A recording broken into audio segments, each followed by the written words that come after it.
Hello, everybody, and welcome back to another episode of Daffy's Roundtable.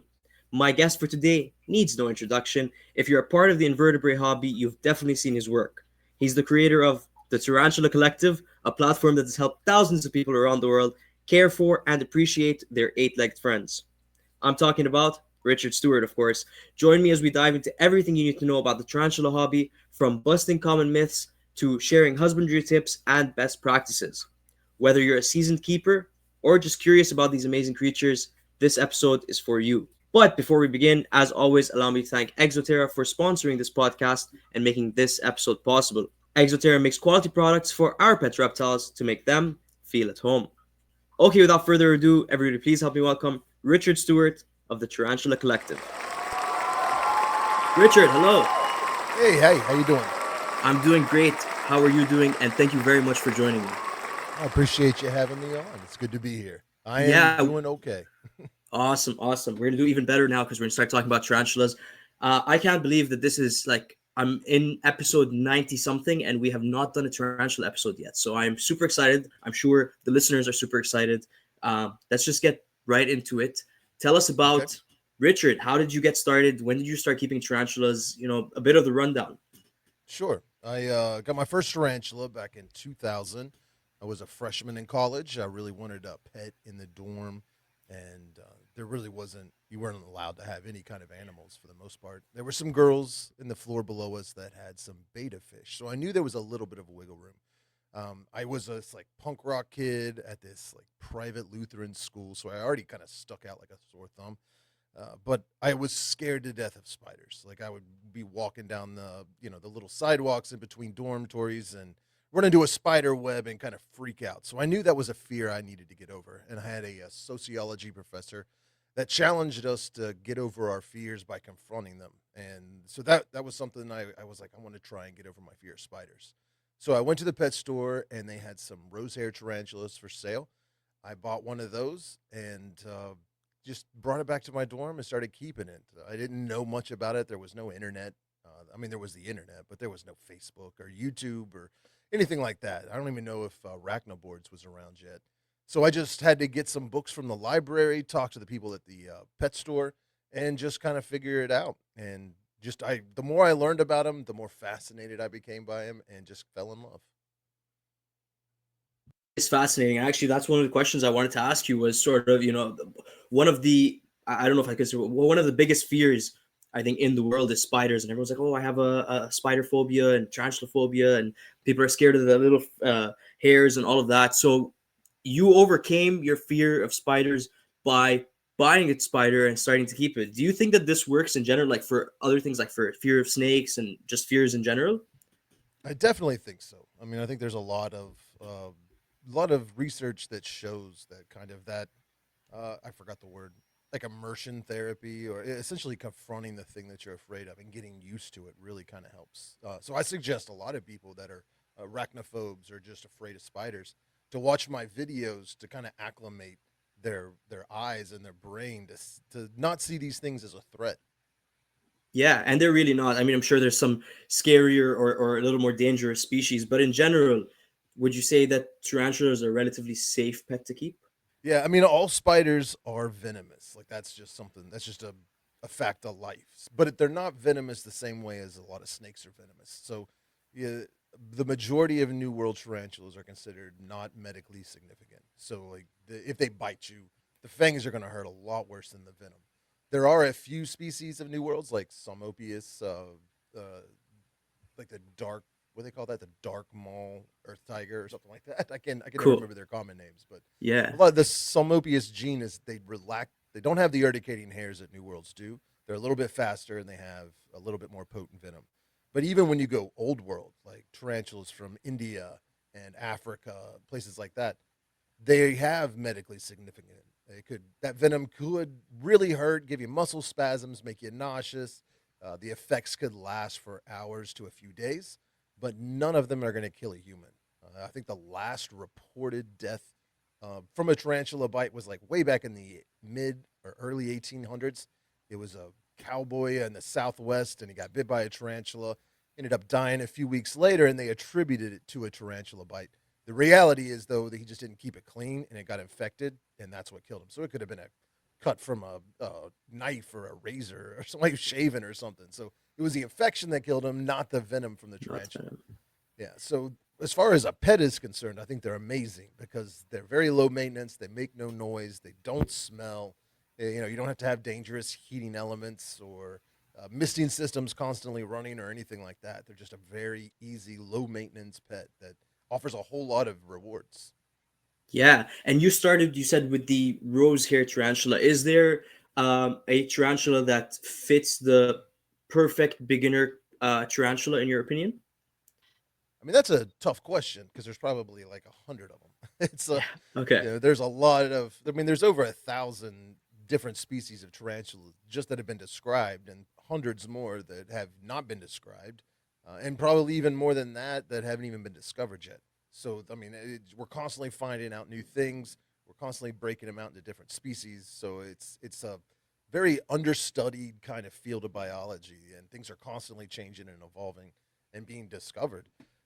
But as far as like a beginner tarantula, essentially any New World species, that's tarantulas from North, Central, and South America, are going to make good beginners. I mean, there are some caveats, like a lot of the Avicularia carabina genus, like the tarantulas of South America, Central and South America, that live in the trees. They can be a little difficult to keep as spiderlings because they're just a little more sensitive to their environment. So if it's too dry or too humid or too stagnant, like that could cause some problems with molting and they may not survive. But when you're looking at your terrestrial tarantulas from North America and Central America, like a lot of the Aphonopelma and Brachypelmas, they're so hardy. They're almost bulletproof. Like they're very forgiving of beginner mistakes, and they thrive at like room temperature, room humidity, everything that humans are comfortable with. The spiders are comfortable with. So it almost becomes a situation where you do more harm to the spider by being like a helicopter parent and just like constantly messing with them and trying to adjust and hit these benchmarks of humidity or temperature that really, I mean, they're just not needed. And I think there's a big misconception. I know that there is because I see it in my comments all the time, but people are like, well, this spider's from the scrublands of Mexico. And it's like average temperature is like 85 degrees and 60% humidity. So I need to replicate that inside the enclosure.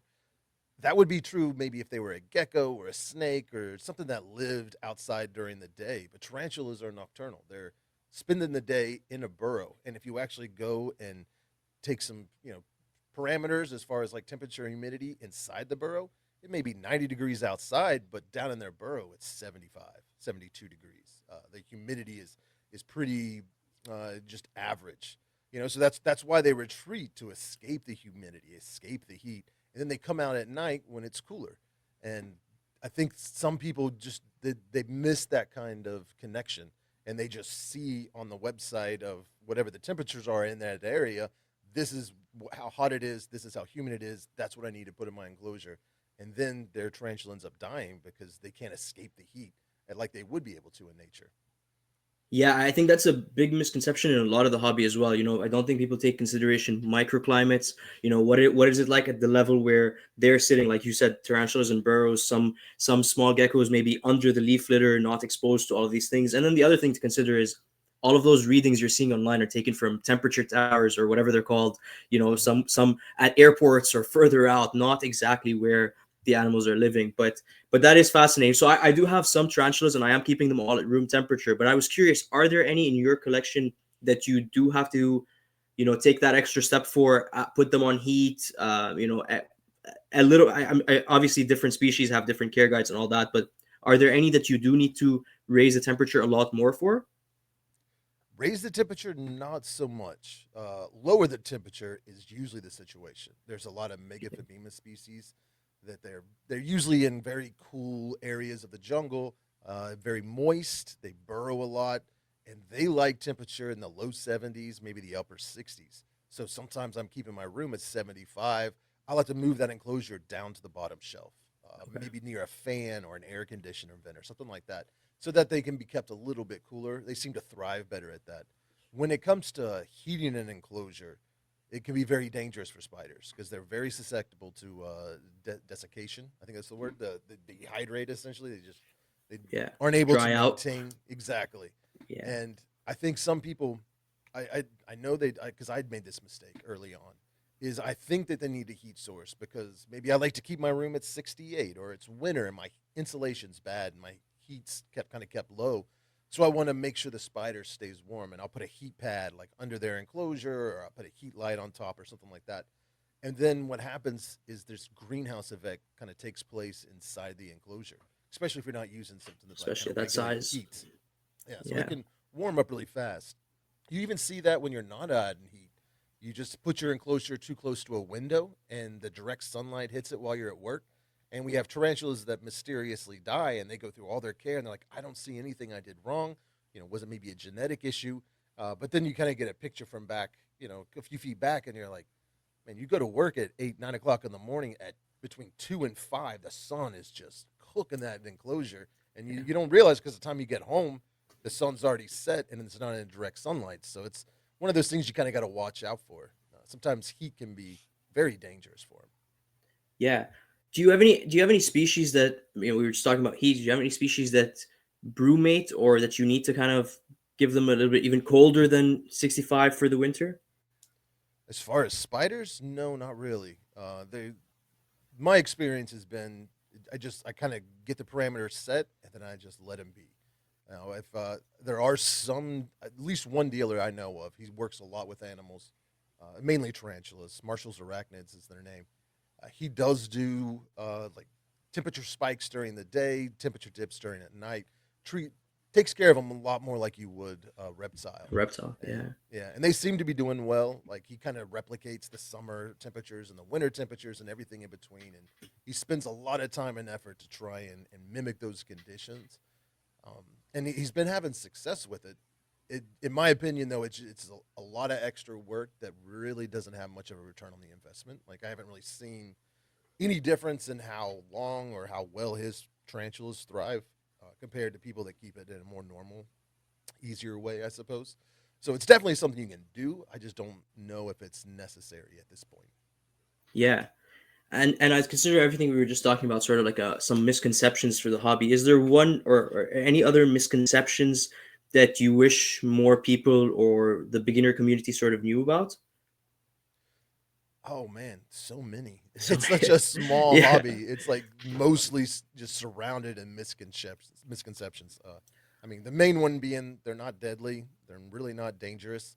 Tarantulas aren't aggressive. They're not gonna, you get on TikTok or something, you'll see some people posting videos. They're in the desert, and a tarantula is like chasing them, and yeah, it really kind of gives the feeling or the appearance that is a very aggressive spider and it's trying to attack them. When in reality is it's just a male that's wandering around looking for a female and it's trying to get out of the sun and it sees a shadow being cast by the person, so it's running towards the shadow and then they're shadow. freaking out and running further, which is causing the tarantula to chase it. It's just looking for some shade in most cases. So it's that kind of stuff. Like I've worked with tarantulas every day now for at least 6 years, and I've kept them for over almost 25 years. We're coming up on, and I've never been bit by a tarantula. And I've done some stupid things. I've had some close calls, but that was 100% my fault.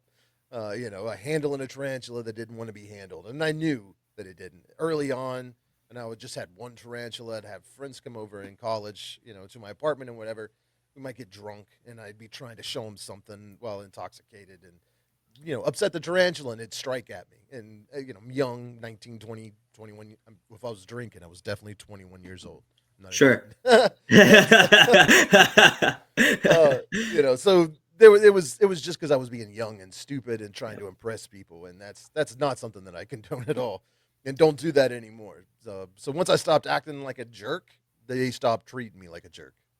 Yeah, that makes sense, and I think that also again goes for most reptiles. It's another, the chasing thing is a very big thing with venomous snakes. People will go outside and be like, "Oh, this the venomous snake is chasing me, or this rattlesnake's coming towards me, or whatever." And it's more than likely just you were standing in its way or across of where it wants to go. And no, absolutely, that makes sense. That makes sense.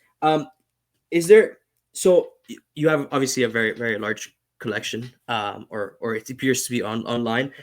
Is there a way that you kind of manage, because I mean obviously it's not like reptiles where they're not eating every day, or you're not it's definitely easier maintenance, let's say. But is there a way or a system, um, that you put in place to kind of help manage feeding all the tarantulas, watering all the tarantulas? Definitely. And I will answer that, but I think what you said at the beginning was very important and needs to be kind of an Addressed. exclamation point put on. Sorry, yes, go ahead. Yes. Tarantulas are not reptiles. I think that's probably one of the biggest misconceptions in the hobby. You go to a pet store, they're sold right next to the reptiles, sometimes like on the same shelf. All there's they you buy a tarantula, they're trying to sell you reptile supplies to take care of it, and a lot of the care guides mimic basic reptile husbandry with heat lamps and heat pads and misting systems and foggers and all kinds of stuff. And then I am torn. I don't know if that's just a marketing, like a salesman's kind of ploy. Like, we're going to sell you this spider, and I want to sell you an enclosure and a light and a heat pad and decorations and all this other stuff. Or if it's just ignorance, like they just don't know any better. But that's probably the most frustrating thing you deal with on a daily basis as a tarantula content creator or a breeder or dealer or anything like that is people want to keep it just like their reptiles because they've kept reptiles before. They bought it from a reptile section of a pet store. They were told to mimic reptile husbandry. So yeah, they're completely different. They're not mammals. They're not reptiles. They're not they're invertebrates. They have their own kind of care that you need to. It's similar in some ways, but there are definitely some stark differences. And as far as like managing the care, I've got I've got over 100 different species of tarantulas. I think right around. I've got a couple of communals that have like between 15 and 20 M. balfouris, Monocentrophus balfouri. It's the Socotra Island blue baboon tarantula. It's one of the most famous communal species, probably one of the only ones. Some people have had success with Neotheli or Poecilotheria, but really the Monocentrophus balfouri, they seem to thrive. They'll share food. You'll see like three tarantulas munching on one roach. I mean, it's fascinating behavior. So And they cool. come from a very unique landscape on Socotra Island, so they've evolved a lot differently than tarantulas around the world. So when you take into consideration all of the different communals I have, it's over 200 like individual tarantulas, with about 100 different species being representative. I also have got black widows. I've got huntsman spiders, wolf spiders, wandering spiders, scorpions, vingaroons, tailless whip scorpions, isopods, spider beetles, like pretty much any invertebrate, centipedes, like millipedes. If it's an invertebrate and it's a something legal to have as a pet and be in the pet trade in the states, in it inevitably it ends up here in the studio. I just love photographing them. I love watching them, taking care of them, and all that stuff. But it's gotten to be a lot. Like for many years, I just did it all myself. Like I'd work 40 hours at my job. I'd come home. I'd take care of all my tarantulas. If I had some free time, I'd do some filming, some editing, make some content, post it on the internet.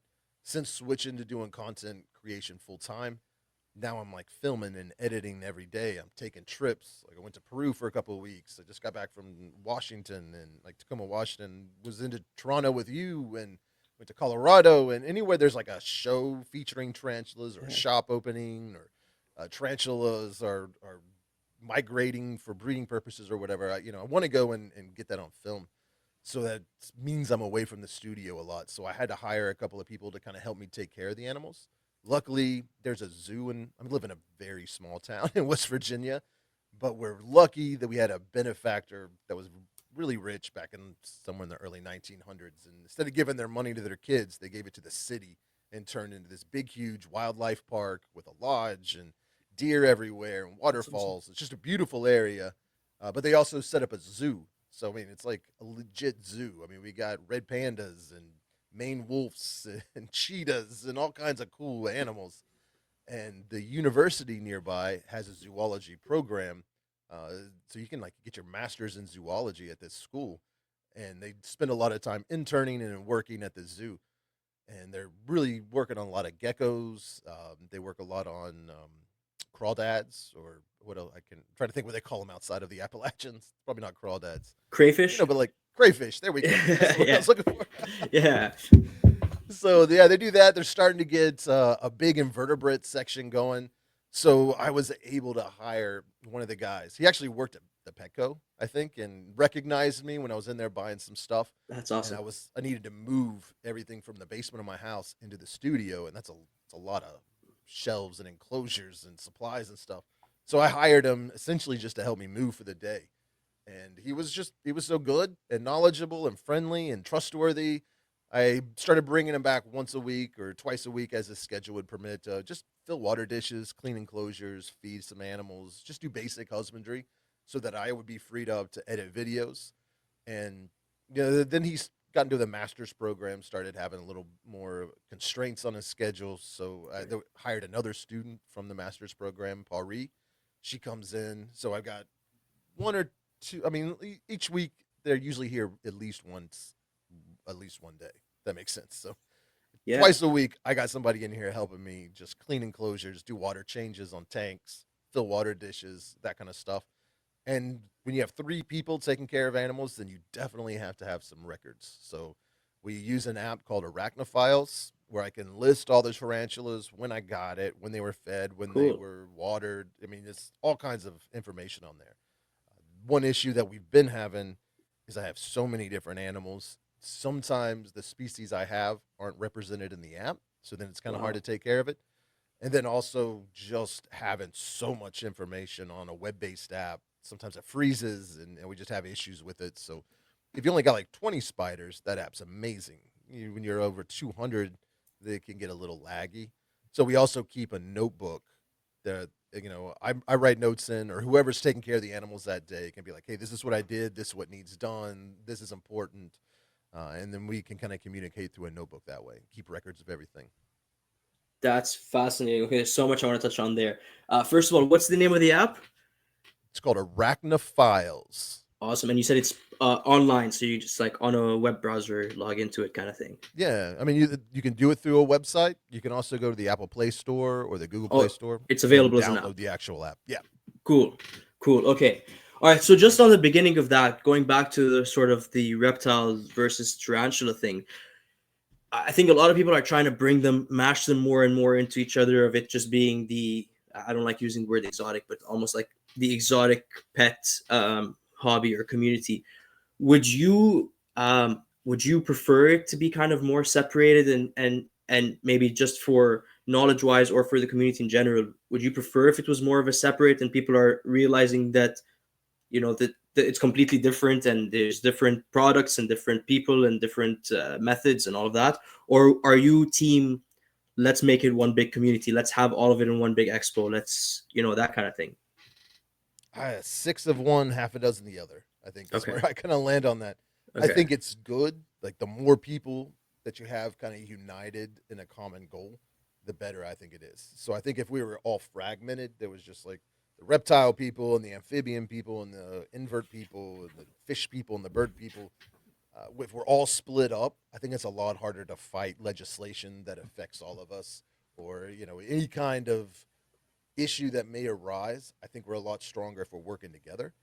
And it's kind of inevitable that there's going to be some blurring of lines and some crossover, because for a long time the only people that kept tarantulas, or like really had tarantulas available for sale, were reptile breeders. Like the same Yeah. people they're buying, like importing spiders from, are the ones that they're getting their snakes and their reptiles and stuff from. So they'll be putting an order in for a bunch of reptiles, and then they'll see, oh, there's some really cheap tarantulas. I'll buy a couple of different species, have them on my table, and sell them. Usually in the tarantula hobby, those are the people we recommend you avoid, because a lot of times they don't know anything about spiders. They just Right. saw it was a good price, and I went to a show once, and there was just a bunch of deli cups covered in web, so you couldn't see what was inside it, and all it said was baboon tarantula.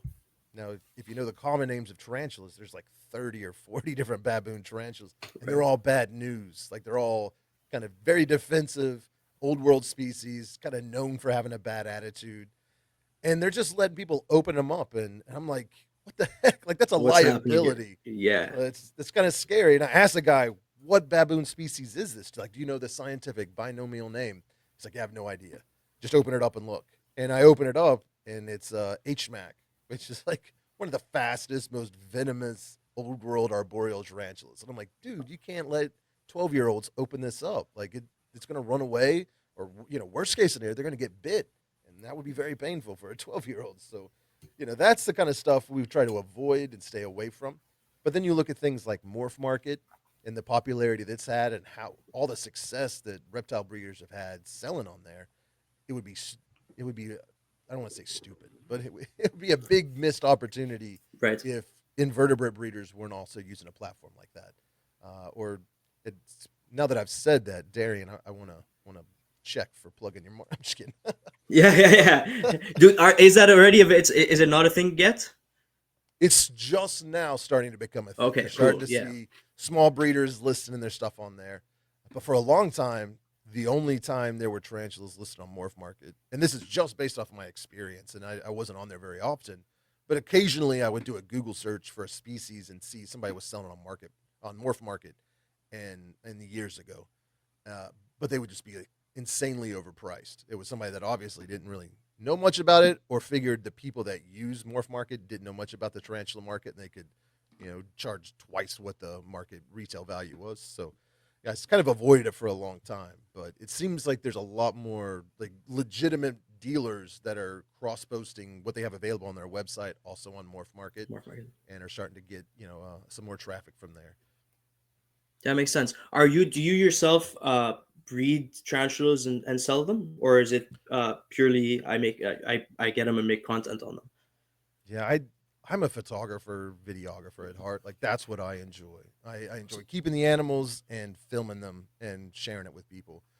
Occasionally, I have done some breeding. I've had some tarantulas that were bred before I got them, or maybe they were wild caught that have dropped egg sacs.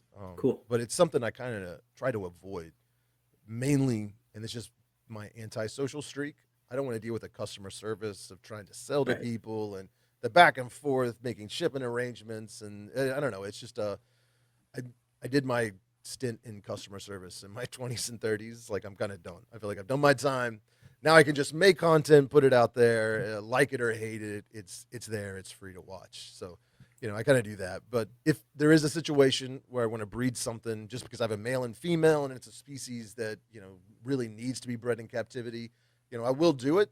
But before I ever introduce the male and female together, I go ahead and make arrangements. So if this does produce an egg sac, I have a dealer that I can essentially Just sell it buy to. the entire Yeah, collection. Yeah. yeah. You just take it all, you sell it. We've done a few breedings where if it was successful, I had the female, a breeder had the male, or vice versa, and like they were gonna take care of retailing them out, and they'd be like Tarantula Collective, Yeah. Montebello Coyotes or something. But Yeah. so Use the far, I name for haven't had any marketing. luck. Exactly. Yeah, yeah, yeah. No, that's awesome. Yeah, and I think there's also the aspect of like, I mean, how many babies does a tarantula have? It's probably a lot of work to, little crickets for each one, little water dish for each one, or whatever. However it's done, I assume it's a lot more work than having three, four baby geckos or whatever it is. Oh man, it's intimidating, and it depends on the species. Some like dwarf arboreal new worlds may have a couple of dozen viable spiderlings that will come out of a sac, but then you've got like Lasiodora periabana, the salmon pink bird eater, and it could have 1,000, 1,500 babies. Wow. So I mean, it can Yeah, be a lot. I mean, it's just like that. You've got a ton of work, and they all that's a have to full go time in their job. own little enclosure. They all got to get a little bit of water every week. You got to drop in a little cricket. I was just up in Tacoma, Washington, checking out the Spider Shop's grand opening they had there. He let me go into the back, and I got to see like their back stock where they have all the different species, and he had like 500 plus curly hair spiderlings in a bin, Wow. each in their own little enclosure. And that's somebody's full time job. They go in every day for 8 hours, and then just take a bin, lay them all out, open it up, drop in a little pinhead cricket, squirt in a little bit of water, put the lid on, move on to the next one, and it's just Yeah. a constant mind numbing chore that I don't want to have to do. No, I agree that makes. I mean, it would be cool to experience, once or twice, but being a daily thing for a very long time, I'm sure it could get very very boring.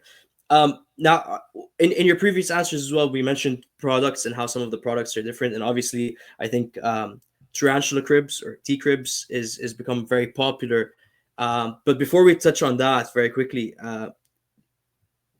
do you think that tarantula people could use reptile products? Now, I've heard that the screens on the exoteras are bad for their feet because they get stuck in that. What's your opinion on that? And then, is it possible to be using reptile products, or do you think that there should be an entire different line of tarantula products?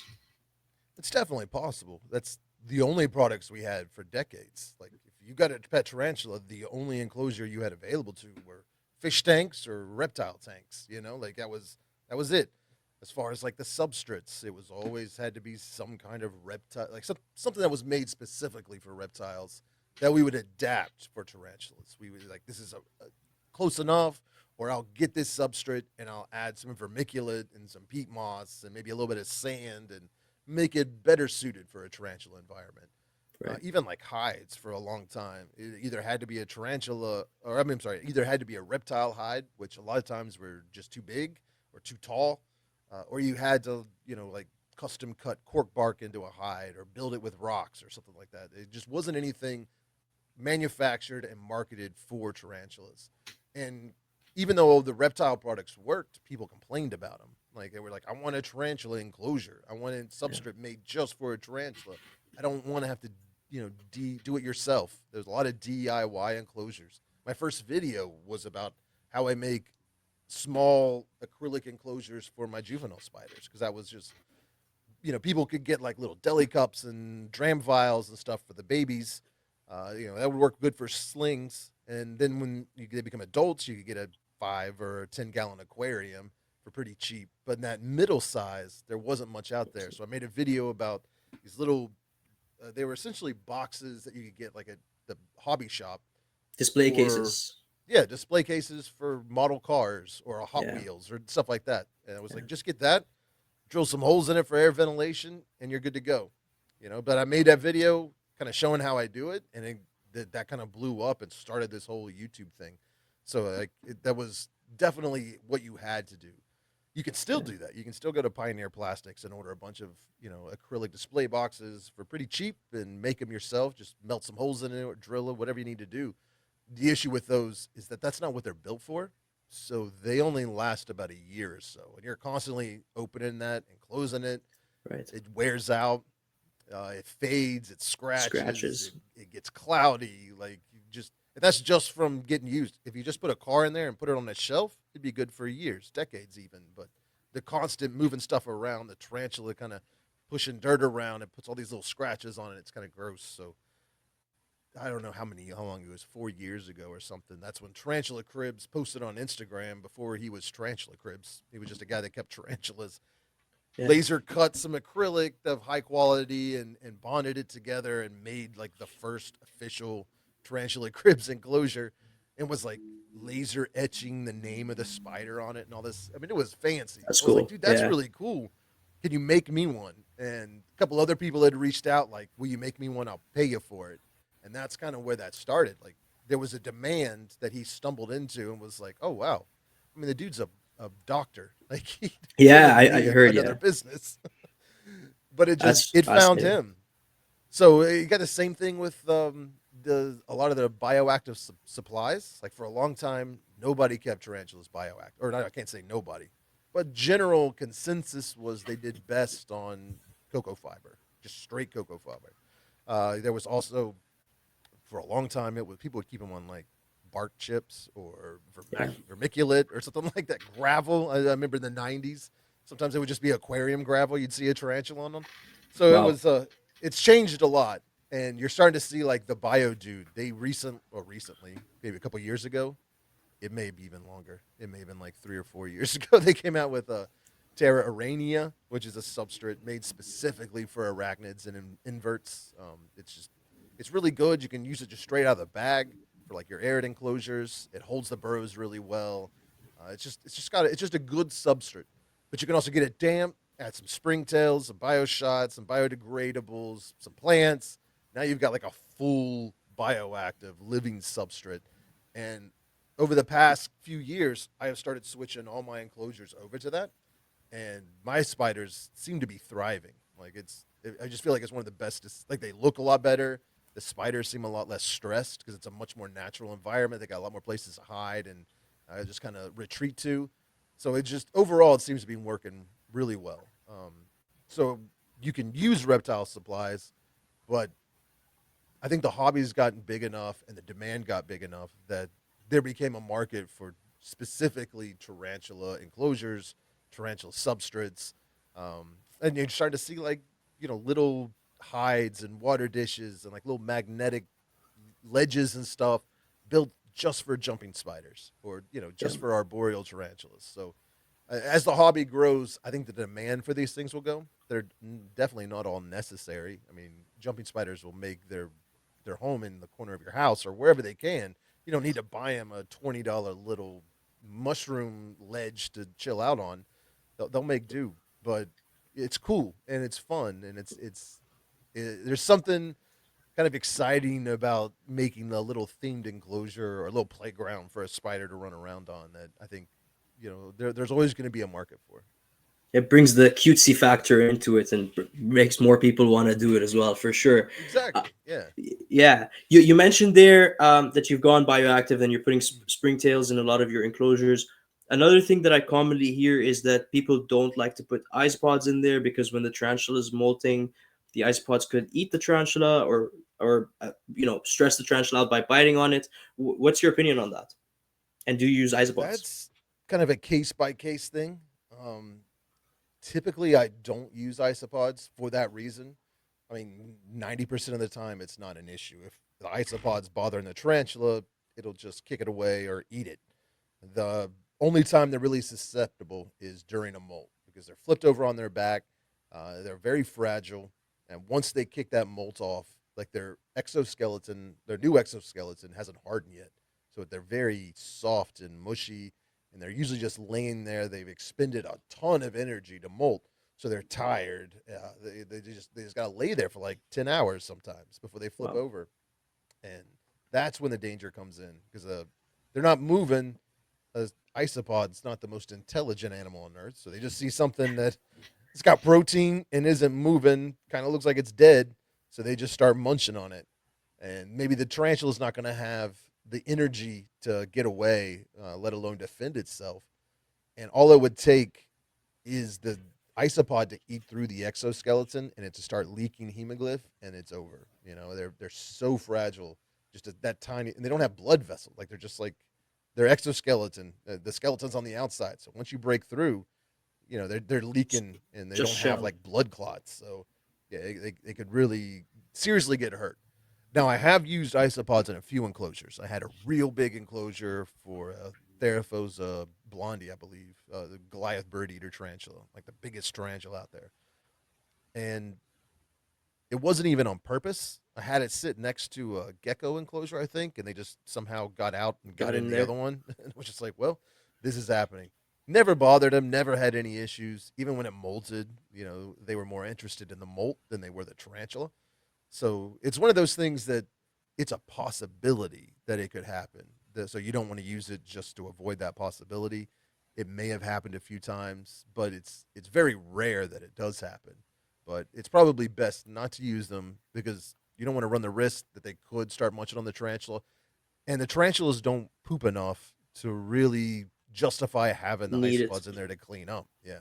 With reptiles, completely different. They're pooping all the time and they can break it down and things like that. But with tarantulas, isopods are not necessary. Springtails, they do wonderful. They keep the mites away, they keep the fungus away. I mean, they really, if you get a good springtail colony inside your enclosure, a lot of the worries of keeping tarantulas, especially the more voiced or humid needing species, that is just alleviated by the presence of a good springtail. Awesome. Yeah, that makes sense. Let me ask you about webbing. Like, obviously they're spiders, they web. Mm-hmm. Um, a lot of the times they'll web around the doors or around where you're opening the enclosure, and now you're destroying the webbing every time. Is this an issue, and is there a way that you kind of combat it? Or is it they don't care, they'll reweb it? Kind of both. Most of your tarantulas, especially like your beginner tarantulas, your New World terrestrial species, they're going to web, but it's not, sometimes you don't even see it. Like it just looks like the tarantula's sitting outside their burrow on their substrate. But if you put your hand down there and touched it, you would find that there's a very fine layer of a web all over the top of the substrate. So they're kind of sitting there with their feet placed very like strategically. So all that web's kind of like tripwires. So if a little cricket moves over on one side of the enclosure, they're going to feel it and know exactly where that cricket is. and they can kind of track it as it moves through the enclosure because their eyesight's terrible. So that's, Okay. kind of how one of the ways they use to, kind of like echolocation, but more like Yeah. it's web location, I Web guess. location. Yeah. They feel the So vibrations. yeah, so even if you don't see a lot of webbing, it's definitely there. Then you've got like the green bottle blue tarantula, which is like a semi-arboreal New World species, and it will just cover everything in web, given it enough time. I mean, the ground, the sides. I like to put a bunch of branches kind of crisscrossed across the enclosure, maybe some skulls and plants and stuff like that, and it just does some beautiful webbing with really intricate tunnels. And in that case, the tunnels are what you really don't want to tear up because that's their burrow, that's their home, that's their whatever you want to call it. They spend a lot of time and energy making that a very specific way. Yeah. Now, some of those the random webbing that they did, that you can tear down as needed. Like sometimes, if it gets overwebbed, I'll pull some of the webbing out just because it gets nasty. But for the most part, I just leave the webbing alone, and that was part of the reason tarantula cribs even became into existence is because of the issue we were having with like for like a 5 or 10 gallon aquarium. The only lid is on top, Yeah. so if you've got an arboreal species in there and they web up a corner, every time you take that lid off, it's tearing up their web. And for an arboreal species, that can be very stressful because they spend a lot of energy and time making that. And then if you're tearing it up every 3 or 4 days, they may try to move it somewhere else. So just constantly repairing it. And it just causes stress and a lot of energy that they don't need to expend. So you had a, I mean, I keep saying tarantula cribs because I'm friends with them and I work with them. There's other people that are making tarantula enclosures out there as well. Right. But we started making it where they had multiple entrances, so you can have like a lid on top, so you can access directly down. If they web up all around the top, then you got a door on the sides you can slide in and out and get into. So avoiding tearing up their web is always ideal. But anytime I say something like that, you got people that take it to an extreme and be like, "Well, I can't feed my spider or give them water because they webbed up the door, and I don't want to destroy the web." Destroy the web. Like they'll Destroy the build web. it back. It'll be okay. Just try not to like just completely destroy everything, and try to avoid tearing up the actual tunnel around like that they're living in. If you can do that, they're going to be fine. Yeah, makes sense. Do you take out the molts as well, or do you leave them in? That depends. I have some spiders that will molt in their burrow and literally carry it out and just kind of throw it in the middle of the enclosure. Like, please get rid of this. In those Yeah. cases, I'll pull them. Then there's some species like Taranoculus murinus, the orange baboon tarantula, and they're kind of semi-arboreal. They web up a whole bunch on the ground and above ground, make all these tunnels, and they like to take their molts and incorporate them into their tunnels. So they'll just kind of Wow. weave them into the web. In those situations, I leave them. If it starts to get moldy or anything like that, the springtails will take care of it. Or if it's, but I mean, it's just an exoskeleton. It's not like poop. It's not something that like a I don't want to say a dead baby, but you know what I mean, like an Yeah. animal that's gonna rot. I mean, Right. it's just an exoskeleton, so it's just gonna sit there and dry out. It's not gonna smell or anything like that. So if he wants to incorporate it into his burrow, I just leave it there.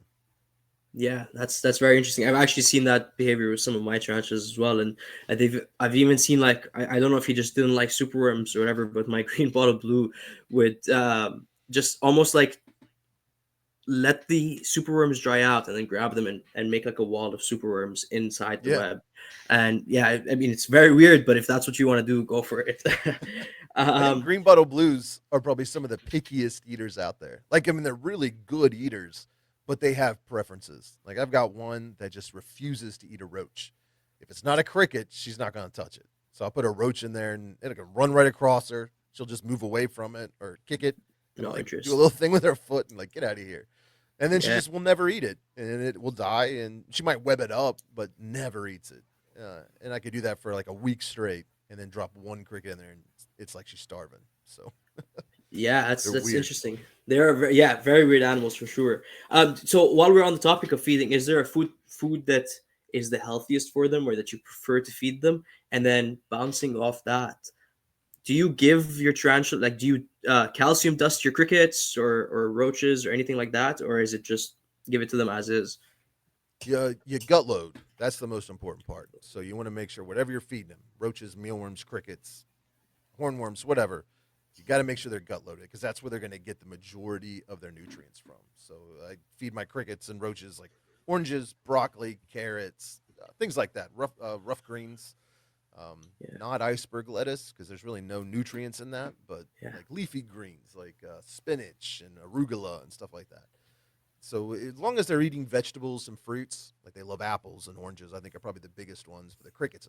Bananas, whatever I've got rotten in the fridge that the kids didn't eat. It's like we'll chop that up, we'll give it to the Give it to the them. feeders.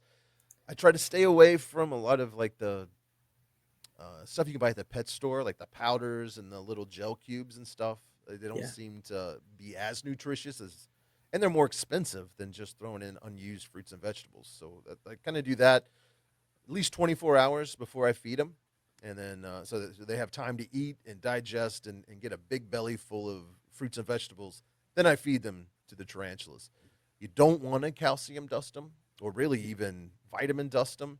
There is, and this is another kind of thing where there's just hasn't been enough research done, but there's been a lot of anecdotal evidence that too much calcium in a tarantula's diet can possibly lead to issues with molting, like they're having a hard time separating from their exoskeletons. So, and that really seemed there seems to be a correlation. I don't think there's any scientific like data that actually says that, but there's really no benefit to dusting them, especially the way they eat. They're injecting them and breaking them down and sucking up the nutrients. So there's a good possibility any dust on the outside is going to essentially get washed off just through the process of eating.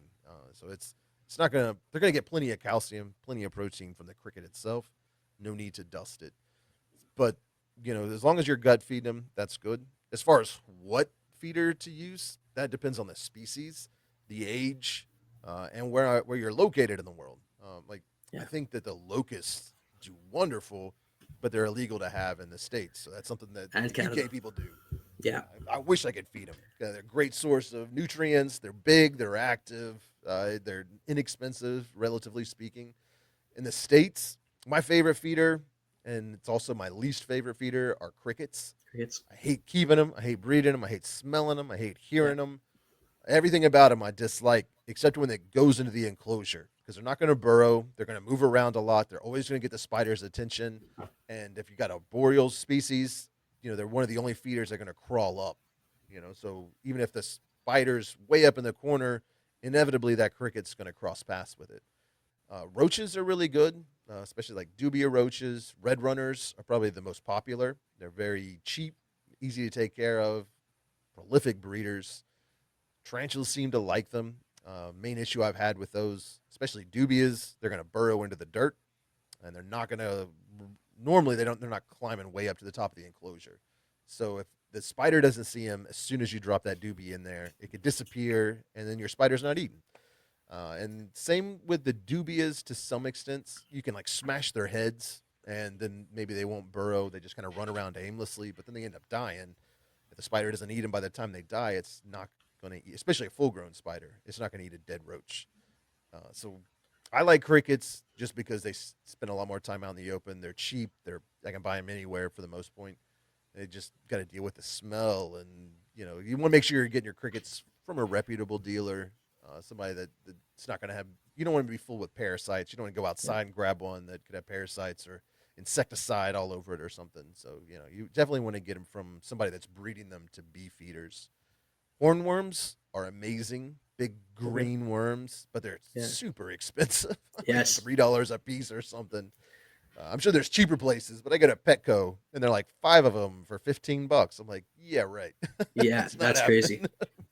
Yeah. So They're definitely expensive over here as well. I've got mealworms, like a whole colony that I'm breeding. I feed those a lot to my geckos and stuff like that. Sometimes to my tarantulas. They do well with like the green bottle blue OBTs, anything that webs up a lot inside their enclosure. You can just drop the worm on there. They're going to notice that they're going to come and get it. Terrestrial species, it's kind of a similar issue that they'll burrow down and you don't see Right. them until they become a beetle. And those beetles kind of have like a nasty smell to them and they're very hard. Tarantulas won't eat them. So, it just now you just got a beetle living in there that's going to try to munch on your spider. So it can be a little tricky with those. Similar thing, smash their head. It won't be as much of a problem, but then you just might have rotting mealworms in your enclosure, which is never fun.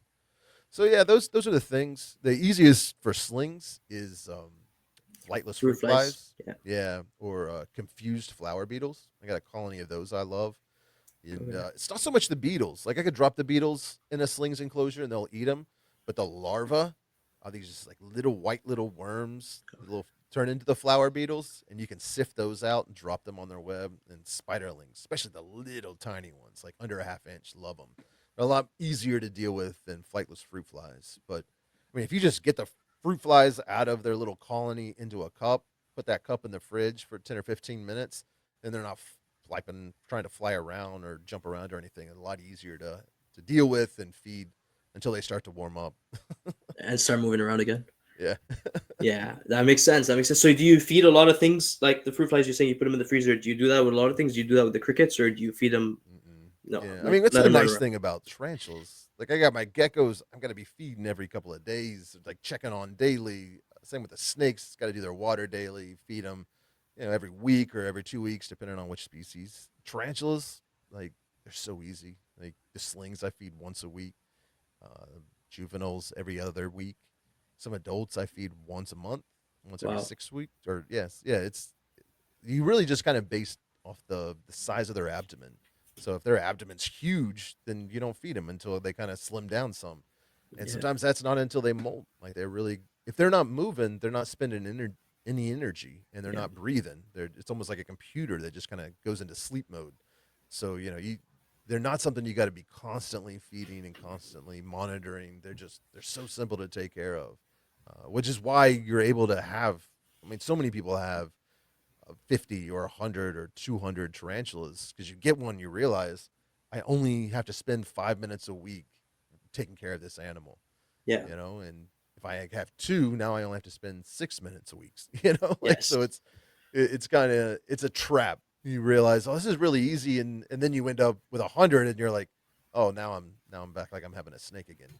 Yes. Now it's a lot of work again, and even Yeah. snakes I find is a lot less work than like geckos. So it's like, yeah, no, 100%. That's interesting. Is there a species that you haven't worked with, or that that you want to work with?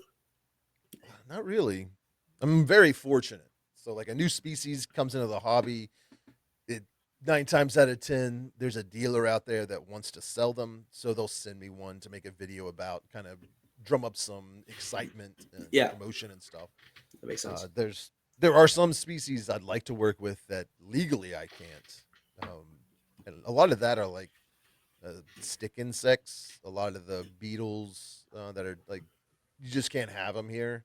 Um, I mean, I've actually been talking to some guys and looking at getting some USDA licenses or whatever because Cool.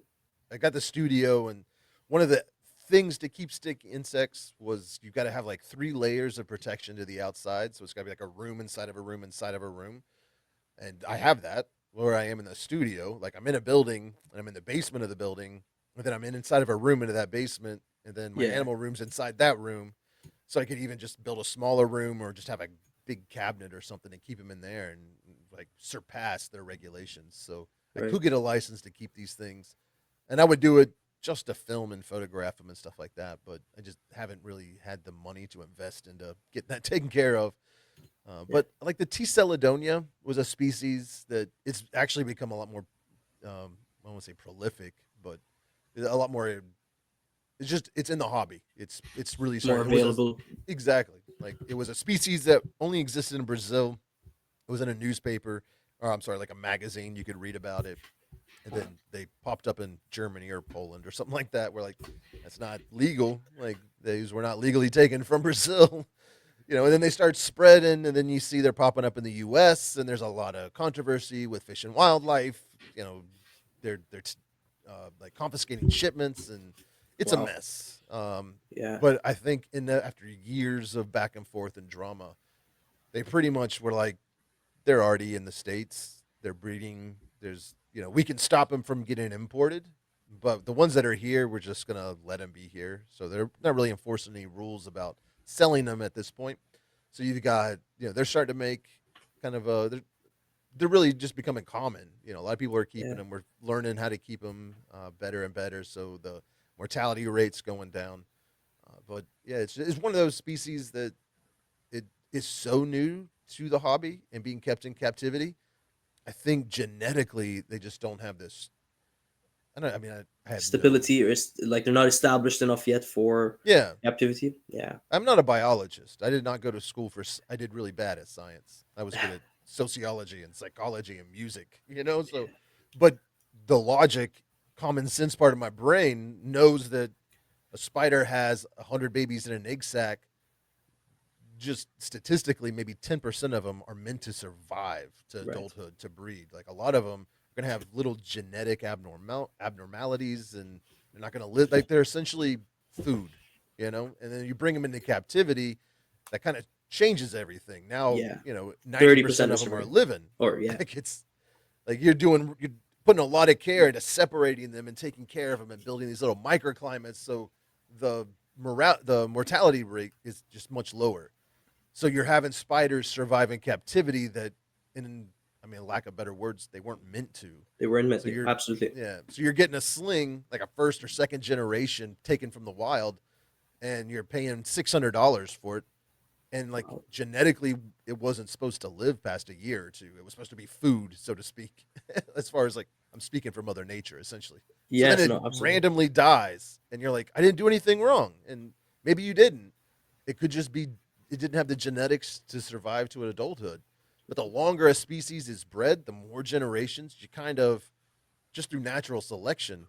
I guess it would be natural in captivity, but you know what I'm saying? Like the Yes. ones For that sure. survive in captivity are the ones that get bred, and then the babies they have are predisposed to do better in captivity, if that makes sense. So Yeah. yeah, when it comes Absolutely. to those species, it's kind of like buying the a new Tesla car as soon as it comes out. Like, yeah, you got the bragging rights, you might look cool, but there's gonna be a lot of freaking problems with that car. There's gonna be a lot of callbacks. Yes. Yeah.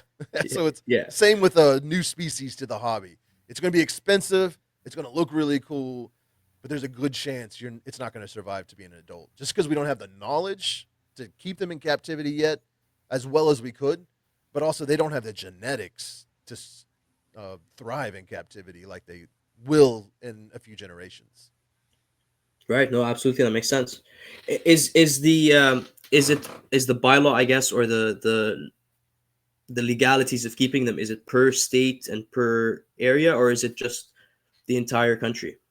It's if we were talking about the T. celadonia, there's also a few other species in that genus, and I can never remember their names. One's like Capri, Caprius, or I don't know what it is, something like that. It Yeah. starts with a C, but it looks a lot like the T. celadonia, but it's more red and black, and it's got this like orange mohawk thing on top. It's Cool. gorgeous.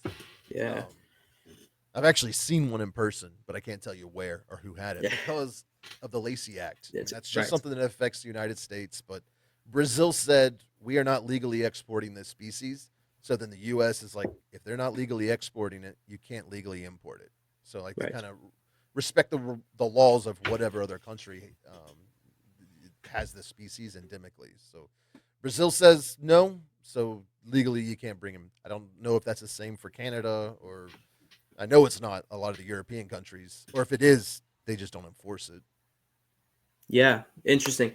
But in general, for tarantula keeping, like for example, here, where I am, it's most species are bylaw, and you can only keep 3 or 4 species.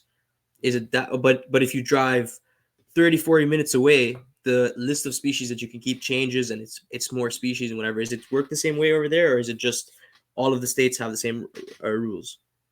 For the most part, it's really it's just CITES and Lacey Act that are going to put constraints on what you can do. CITES is probably the biggest one. If an animal has been labeled endangered, then it's a felony technically to ship it across state lines. So I've got a bunch of Poecilotheria species. A few of them are now endangered. They're protected by CITES, so I can send them to somebody within West Virginia. Like I got there's somebody else breeding or something like that. Then I can send it to them, or travel with it. But I legally, technically, couldn't ship it to California. I would be Right. crossing state lines with an endangered animal. And by the letter of the law, from what I understand, if I move 5 minutes across the river to Ohio, I couldn't bring it with me because I would technically be crossing state lines with an endangered protected animal. The issue is that really is not enforced at all because most government agencies could care less about spiders. Most people could care less about spiders. So, you really got to be doing something flagrant and ridiculous where Fish and Wildlife has to be like, we got to step in and make an example of this. They're really good, especially lately. It seems like the more popular the tarantula hobby becomes, the more stringent or extreme the regulations have become because I think for a long time nobody really cared about importing or like brown boxing, smuggling in tarantulas into the states because they weren't. There was really no worry that they were going to become invasive. Like they can't survive our winters in most cases, so it just didn't care unless you were bringing in thousands of them. Like you're a big dealer that was like importing a bunch of illegal species, and they can bust you and throw you in jail for a while. But somebody like just a normal keeper, they're not going to enforce laws as far as like crossing state lines, things like that. So for the most part, it hasn't been an issue. But you do have some cities that will have like a whitelist or they'll have some kind of rule regarding keeping venomous animals in residential like houses or apartments or whatever. But that's something you gotta you know I don't know what they are. Like if you live in that town, that's your responsibility to do the research and see what it is you're allowed to keep. I know there's a few cities maybe up in Massachusetts or I can't think of really anywhere else, but usually like kind of the New England area. I know there's been some issues with just certain species you couldn't keep within city limits or within a county or stuff like that. But even then, people still do it. They're not posting about it and making a big deal and kind of staying out of trouble. So I don't know if that answers your question or not. But Absolutely, yeah, no, absolutely does. Yeah, and you're right. It just because the rules are there, it does. Unfortunately, the people are going to do what they want to do regardless. It's just a matter, which is why I think sometimes that some of the bylaws we have up here are like they don't really make any sense. Some places the bylaws don't really make any sense. But I'm not gonna go any further into that or my opinion one on thing I that. will say, Yeah, just to be on the record with it, I don't encourage anybody to break the laws. Like if there are of laws course. in your Yeah, area that don't make sense, change the laws. Don't just break them. Because if you break them and you get busted, then that reflects on the entire tarantula hobby. It makes us all look like we're criminals and yes, scofflaws and we just don't respect authority. Or I mean, we probably don't, but we need to like maintain a good public image and do a absolutely. lot of the like self-policing, self-regulating. I think is a lot more important, than keeping a cool species and showing it to everybody online. Like if be responsible. It's not just about you, it's about the tarantulas, it's about the hobby in general. So follow the laws. If they're unjust, change them. Start working grassroots, especially local laws. Like this has got to be some of the easiest ones. Contact USARC, get some advice there, show up to city council meetings, talk to people in the area. You can change hearts and minds on with local laws pretty easily. Absolutely, and that's a very very good point because you're right. If all it takes is one mistake or one person for the country or the city to go, okay, we need to put some more strict laws in here, and now you're affecting a lot of people's hobbies and what a lot of people are keeping. So absolutely, that's a very good point. Awesome, Richard. Before we wrap this up, are there any future goals or really cool things that you're looking forward to doing with the Tarantula Collective? Tarantula Collective? Definitely, yeah. I mean, this started out making videos about care. Like I just did species specific care videos. This is how I build this type of enclosure, stuff like that. It kind of morphed into like myth busting or interesting facts, top 5, top 10 lists, stuff like that. And I mean, that's all good for views and entertainment, but it's not like where my passion really lied. I like filming them and stuff, but making lists, those types of videos do well, but I don't know, they don't scratch that itch for me. You know what I mean? It's like I'm doing this to pay the bills and Yeah, appease my fans or whatever. But what yeah, I really like doing are like nature documentaries. So I've cool. started doing that in the basement or like here in the studio. I build these big sets and I try to film like I can't really call it a nature documentary because it's all on set. But I mean, Nat Geo does that all the time. Like It's true. It's true. I mean, maybe not so much with like lions and tigers, but I know almost every time a tarantula or a scorpion or some kind of insect makes an appearance inside of a nature documentary. And it's probably just because I have the experience working with the cameras and the lights and stuff. And I can be like, I know what lens they're using and they can only use that lens if they had studio lighting. This is inside of a studio. And then most of the time you watch to the end credits, there'll be like a little disclaimer, like some shots were filmed on a soundstage in Los Angeles or something. It's like, that's where I got the idea to start filming them in my basement. I was like, if If they're Hulu doing it, nature documentaries can do it, I can do it. yeah. Maybe So not is as there? well as them. No, I'm sure you could be even better. I mean, your camera work and your audio and everything is absolutely incredible. So do you also think, you mentioned you're going to Peru and or you've been to Peru. Do you also think you'd be Mhm. going out there and trying to find them and film them and doing that kind of stuff as well? Or Yeah, I more mean, of that side? I'm kind of an introvert, so I prefer to stay in my basement where I'm all by myself and I can control all the conditions Fair. and lights and stuff like that. But I did go to Peru for 2 weeks, and that just kind of opened my mind. I mean, it was a rough trip. It's not like the most comfortable place to go. For sure. Like just we were hours away from towns, like in the middle of the Andes Mountains. And there's like nobody around us but some llamas and alpacas and a couple of Quechua ladies, keeping watching over their herd or whatever. So it Yeah. was a little sketchy at times. I mean, using bathrooms where there's no toilet seats, like that kind of got old. The food wasn't great, but the experience of seeing the animals in their natural habitat was just mind blowing. And I filmed as much as I could. I think I made like 10 or 12 videos on it. Then it's like Awesome. 2 hour documentary. I got more videos coming out using some of the footage from there. So it's just been a wealth of content and just an amazing experience. So after that, I ended up going to Colorado to La Junta for the big, they call it a tarantula migration, but it's essentially the males are just wandering looking for females. So I filmed some of that, got some cool footage, and I'm working on a video of that. And that's kind of the direction that I want the channel to go. I'm starting to set up Awesome. trips for next year. I'm going to go back to Peru twice. Looks like I'm going to the end of April for about a Nice. week, and then going back in July for like 2 weeks. And I mean, we're going to go down the jungle and get some of the like Theraphosas and Pamphobetus species that we didn't see up in the Andes. Also, go see some like Avicularia and Carabina and some of the cool arboreal That's awesome. tarantulas. So we got that kind of worked out. And I've been talking to some other businesses. I mean, the only way I can afford to do it essentially is if like somebody that breeds and sells tarantulas or, tarantulas, like there's a business that wants an advertising opportunity and they Yeah. reach out to me and like, I'll sponsor you to go here and make some content or I'll go with you and, or you can come with me. Yeah. So we're tentatively planning some trips And to tricks. Costa Rica. So we're looking at Costa Rica, Guatemala, Mexico, Argentina, and there was one more. Oh, there's talks about Thailand, but I don't know if that'll ever happen. That's So it's a awesome. little out there. So Yeah. yeah, we'll just start local: Arizona, Mexico, Puerto Rico, maybe the Caribbean or something. Not go too far.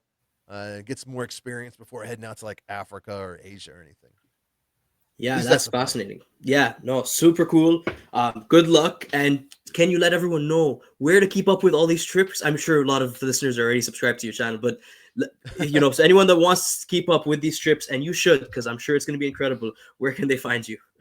Thank you. Yeah, it's not just something I want to do. Like, there's nobody making nature documentaries on spiders, really. Like, they Yeah, just get like a little 30-second clip in a yeah, normal documentary. Like, oh, look at these cool snakes and lions, and oh, there's also spiders here. And then yeah. look at these cool birds. It's like those are my favorite parts of the documentary. So like that's The what I 30 want to do, an seconds. entire documentary on spiders and beetles and centipedes and all that kind of stuff. But you can follow me on YouTube, Tarantula Collective. It's also Instagram, TikTok, Facebook, pretty much anywhere. Just type in Tarantula Collective. I'll pop up. You can follow me there. But YouTube and Instagram are probably where I do the most work. Awesome. And all those links will be in the show notes. Richard, thank you very, very much for coming on. This was an incredible episode. Like I said earlier, I can't believe we waited this long to do a tarantula episode, but it's finally here, and I'm sure we'll do About more time. tarantula. And yeah, for real, about time. I'm sure we'll do more tarantula inverts episodes very soon. So thank you very much for coming on, and everybody, thank you for listening. We'll see you on the next one. Bye.